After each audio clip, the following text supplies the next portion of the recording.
ASS ನ್ಯೂಸ್ಗೆ ಸ್ವಾಗತ.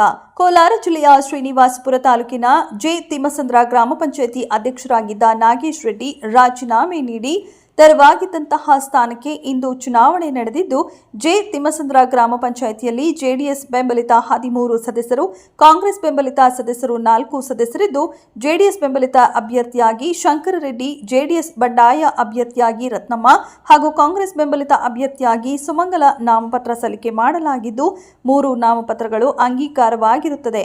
ಕೊನೆ ಕ್ಷಣದಲ್ಲಿ ಕಾಂಗ್ರೆಸ್ ಬೆಂಬಲಿತ ಅಭ್ಯರ್ಥಿಯಾಗಿ ನಾಮಪತ್ರ ಸಲ್ಲಿಕೆ ಮಾಡಿದ್ದ ಸುಮಂಗಲ ಅವರು ವಾಪಸ್ಸು ಪಡೆದಿದ್ದು, ಚುನಾವಣಾ ಪ್ರಕ್ರಿಯೆ ಚುನಾವಣೆ ಅಧಿಕಾರಿಗಳು ಗೌಪ್ಯ ಮತದಾನ ನಡೆಸಲಾಗಿದೆ.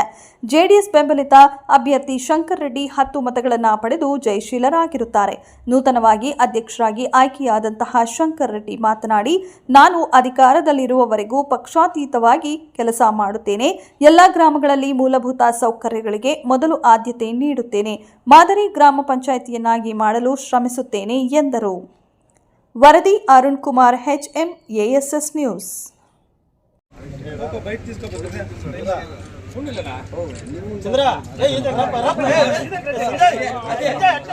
ಈ ದಿನ ಕೋಲಾರ ಜಿಲ್ಲೆ ಶ್ರೀನಿವಾಸಪುರ ತಾಲೂಕು ಜೆ ತಿಮ್ಮಸಂದ್ರ ಗ್ರಾಮ ಪಂಚಾಯಿತಿಯ ಅಧ್ಯಕ್ಷರ ಚುನಾವಣೆಯಲ್ಲಿ ಕೆ ರತ್ನಮ್ಮ, KN ಶಂಕರ್ ರೆಡ್ಡಿ ಅವರು ಸ್ಪರ್ಧಿಗಳಾಗಿರುತ್ತಾರೆ.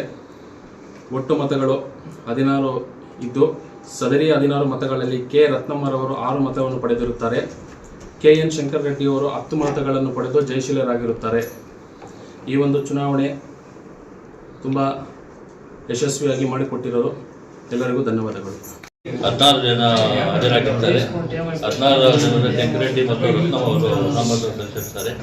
ಅದರಲ್ಲಿ ರತ್ನಮ್ಮ ಅವರಿಗೆ 6 ಮತ, ಶಂಕರರೆಡ್ಡಿ ಅವರಿಗೆ 10 ಮತ ಬಿದ್ದಿರುತ್ತೆ. ಹಾಗೂ ಅವರು ಜಯಶೀಲರಾಗಿದ್ದಾರೆ. ಎಲ್ಲ ಗ್ರಾಮದ ಸದಸ್ಯರೆಲ್ಲ ಹೇಳ್ತಾರೆ. ಮುಂದಿನ ಗ್ರಾಮದ ಅಭಿವೃದ್ಧಿ, ಎಲ್ಲ ಹಳ್ಳಿಗಳು, ಬೀದಿ ದೀಪಗಳು, ಚರಂಡಿಗಳು ಎಲ್ಲ ಪಕ್ಷಭೇದ ಮತ್ತು ಕೆಲಸ ಮಾಡಬೇಕು ಅಂತ ಶಂಕರರೆಡ್ಡಿ ಅವರು ಮನವಿ ಮಾಡ್ತಾರೆ.